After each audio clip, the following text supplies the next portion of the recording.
Continuem la temporada de bolets i un bolet que encara no havíem tocat mai és la llenega, que entre els bolets està considerada per molts entre els top 5.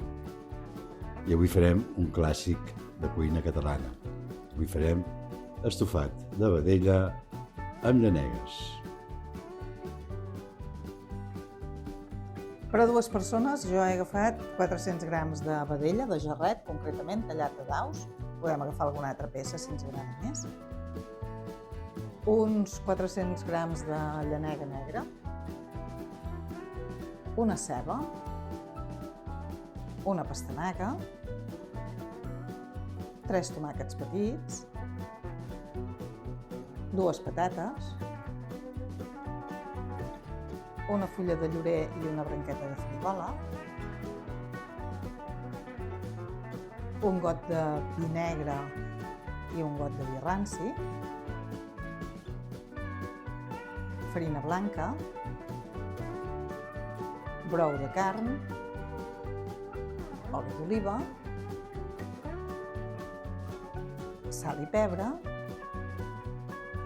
i per la picada agafaré un parell de grans d'all, un grapat d'ametlles i avellanes, una presa de xocolata negra i una llesqueta de pa que fregiré. En una cassola amb oli calent hi poso, jo hi he posat un parell d'alls que són petitons, simplement que deixin anar una mica d'olor, que aromatitzin l'oli, però no els deixarem acabar de torrar. He retirat els alls i ara hi poso els trossos de vedella que he salat, he pebrat i he passat per farina. I ara vull que es coguin molt ràpidament, que quedi la carn segellada. Els hi donaré volta i volta, un minutet per banda, i els reservaré. Un cop retirada la carn, en el mateix oli hi posaré la ceba que he picat, que es vagi sofregint. La deixaré a foc una mica més baix, uns 20 minutets. I afegeixo també les herbes i això ho tapo i deixaré que es vagi coent. Ara que la ceba ja està ben dauradeta, hi tiro el vi ranci i el deixaré uns 5 minutets fins que s'evapori l'alcohol. Ara que s'ha evaporat l'alcohol del vi ranci, hi tiro el tomàquet triturat i ara això ho deixaré també uns altres 5 minuts esperant que es vagi concentrant. I seguidament, al cap d'aquests 5 minuts, hi afegim el vi negre. També el deixarem 3-4 minuts que s'evapori l'alcohol i seguirem. I amb aquest sofregit tan espectacular, ara el que fem és afegir-hi la carn.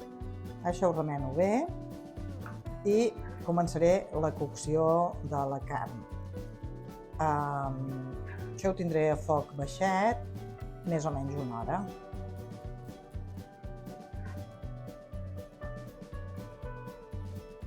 Bé, una cosa que m'he descuidat importantíssima és que ho deixaré fent xup-xup durant una hora, però amb el brou de carn. Pràcticament que ho cobreixi. Si veiem que en necessita més, anirem afegint, i si necessitem espessir-ho, hi podem posar una miqueta de farina. I mentre tinc la carn que va fent xup-xup, en una paella saltaré una mica les llanegues que he netejat, he tallat a trossets i les he salat i peldat. Un cop passada aquesta hora, tenim un suquet que està esplèndid i ara el que farem és tirar-hi les patates, també la pastanaga. Tot això la pastanaga l'he tallat a daus, la patata l'he esqueixat i també hi afegeixo les llanegues saltades que havia reservat. Ara mirarem si això necessita una mica més de brou o no i ho deixarem coure 20 minutets més.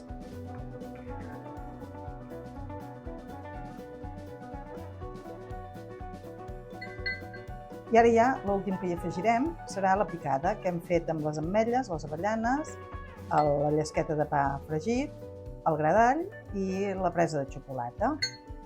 I això ho deixarem ara que es faci tot junt 5 minutets més. Jo hi afegiré una mica més de brou, perquè si no em quedaria la salsa molt espessa.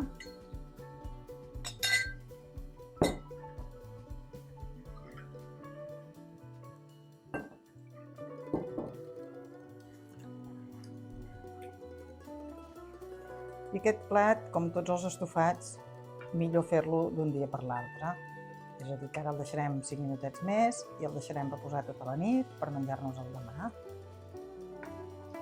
No us creureu el que ens ha passat. Després de deixar-lo reposar tota la nit a la nevera, l'endemà, a l'hora de dinar, ens el vam menjar. I bé, per sort em va quedar una miqueta i encara us el podem ensenyar.